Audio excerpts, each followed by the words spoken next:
આવી ગયા એટલે માર્ક્સ કટ.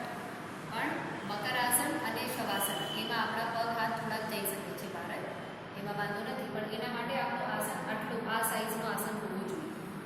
હા, શવાસન આ આસન લઈએ એટલે 4x6 આસન કરીએ આપણે તો એ યોગ્ય મેજરમેન્ટ કહેવાય છે આપણા આસનનું, જેમાં આપણા પગ બી બારે ન જાય, હાથ બી બારે ન જાય, આપણે પગ જેટલા વધારે ખોલી શકીએ.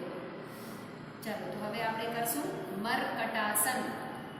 મરકટાસનના 3 વેરિએશન છે, એમાંથી એક જ આમાં બતાવ્યા છે, તો આપણે એ જ કરશું. સૌથી પહેલાં 2 ગુડા વારી લો, તમારા ગુડા વારી લો, ઉપર વારી લો. હા, રાખો નીચે, પગ નીચે રાખો. માથું કેમ ઉપર કરો છો? તમારા પગ બરોબર છે, ક્યાંય નહીં જાય.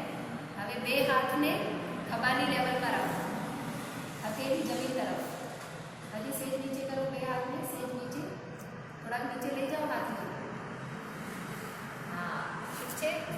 હવે 2 પગ ભેગા રાખો, 2 ગુડા ભેગા જોડીને રાખો. આમ જોડો પગને, જોડીને અને શ્વાસ કરતા બેઠા 2 પગને એક સાથે જમણી બાજુ વાળો.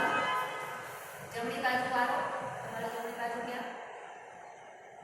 હા, અને માથું ડાબી બાજુ મારો. ગુડા ઉપર ગુડો હોવું જોઈએ, તેની ઉપર તેની, પંજા ઉપર પંજા.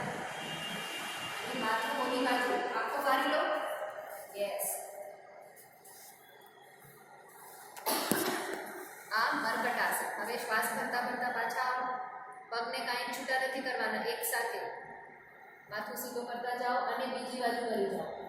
પગ ભેગા રાખો, ગુડા ઉપર ગુડો, પેલી ઉપર પેલી રાખો. ગુડો નીચે કરો, ભેગા કરો, ભેગા દબાવો, હજી ફોર્સ કરો. માથું આપવાનું, હાથ તમારો છે ને સેજ ઉપર ગયા છે, સેજ નીચે. હા, પરફેક્ટ. ગુડા નીચે કરો,